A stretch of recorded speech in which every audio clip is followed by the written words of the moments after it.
The Active Travel Toolkit provides 7 hands-on activities to engage young people in discussions about travel, barriers, and solutions.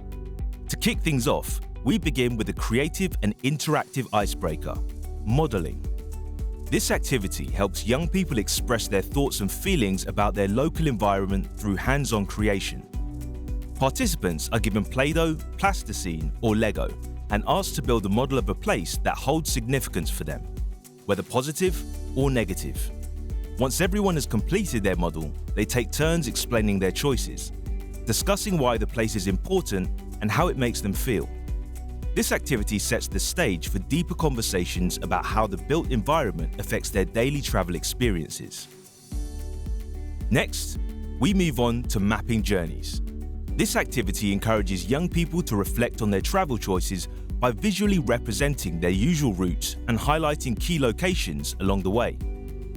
Each participant receives printed maps of their local area and highlighter pens in 3 colors: green for positive locations, yellow for neutral spaces, and pink for places that feel unsafe or difficult to navigate. Participants then mark their typical routes and annotate their maps with insights on why they've chosen particular colors for each location. This process helps them consider the factors influencing their travel decisions, such as convenience, safety, and accessibility, fostering a deeper awareness of how their choices shape their daily experiences. How it works: provide young people with a printed map of their area. Ask them to mark their usual travel routes to school, sports clubs, or shops. Use colored pens to highlight positive experiences in green, neutral experiences in yellow, and negative experiences in red. Encourage discussion. What feels safe? What doesn't? Why do they choose certain routes? A more immersive approach to gathering insights is the walk-along activity. This involves walking a pre-planned route with young people, allowing them to share their real-time reflections on the travel environment. They might highlight safety concerns, areas that feel welcoming, or obstacles that prevent them from choosing active travel options. Facilitators will need to consider how they will document these insights, whether through written notes, audio recordings, or video, to ensure key points are captured accurately. Following the walk, a group discussion can help consolidate findings, allowing participants to identify patterns in their experiences and propose possible improvements. How it works: identify local areas that feel unsafe to go to alone or are challenging for active travel. Plan a walking route covering these areas. As you walk, discuss experiences. What feels safe or unsafe? What improvements would make active travel easier? Record observations and summarize key barriers.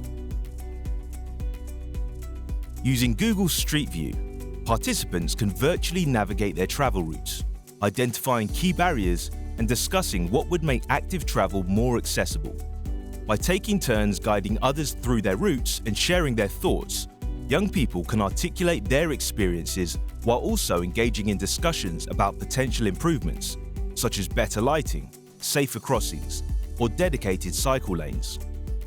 How it works: identify areas that may present challenges for active travel. Use Google Street View to walk through these routes.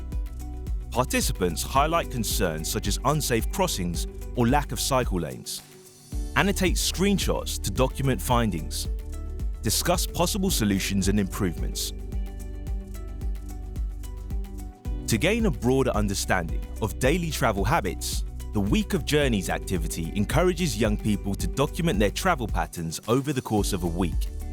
Using a simple worksheet, they record where they travel, how they get there, and why they do or don't choose active travel options.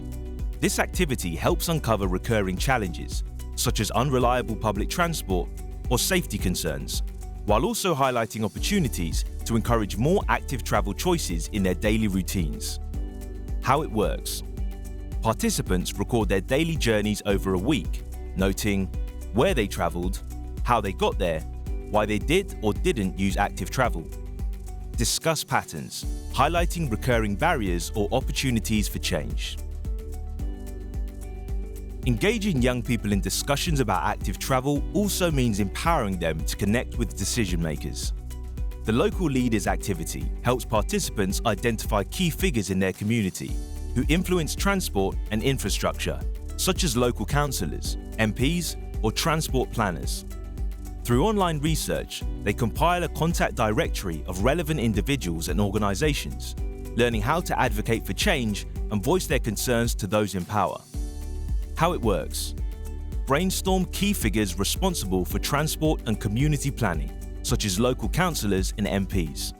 Research contact details and roles. Create a local leaders directory for future reference.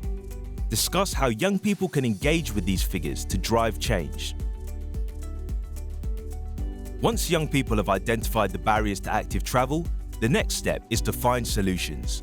The Grid of Solutions activity helps them map out practical ways to overcome these challenges by linking problems to the people or organisations that can help address them. By brainstorming and structuring their ideas in a visual format, participants can clearly see how different stakeholders, from local authorities to community groups, can contribute to making active travel a more viable option for young people. How it works.